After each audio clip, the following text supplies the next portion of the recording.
I'm back with another art and story time, and today we're talking about art selling nightmare scenarios. As per the last episode, I'm going to be working on this fan art of Rei Ayanami from the anime series Evangelion on Procreate on my iPad. If you have any questions about my digital art process, please let me know. And my question for you today is, what is a silly fear that you have?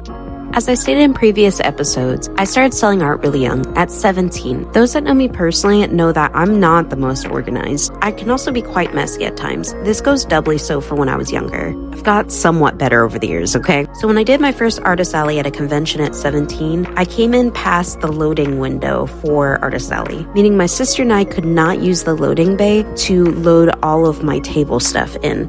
What we did would absolutely not be possible at this convention now because this convention is huge.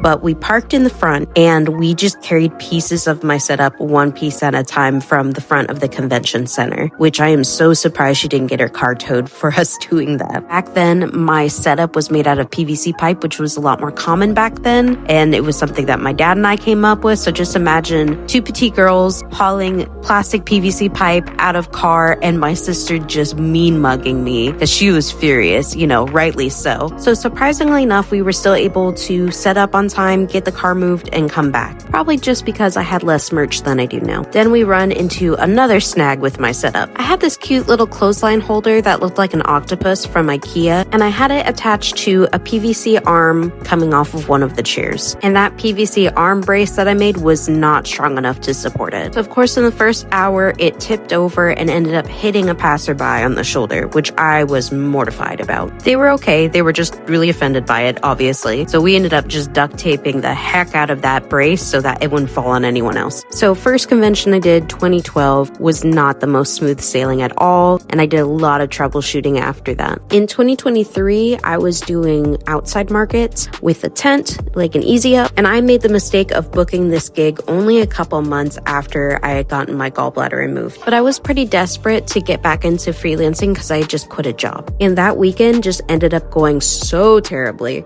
To spare you from the details, getting sick in Porta Johns outside, absolute worst case scenario. So obviously I left early that day just because I was continually sick. On top of that, I didn't make my tent back, my spot back. I didn't really make anything that weekend because that market was not the demographic I usually sell to at all. On top of that, we were having really bad wind gusts throughout that entire weekend. And even though I had everything properly weighed down, I had stuff zip tied, a fabric and light metal panel that I used to display artwork still swung out and managed to hit somebody in the shoulder. The person was okay, thank God, but it was just the worst weekend ever.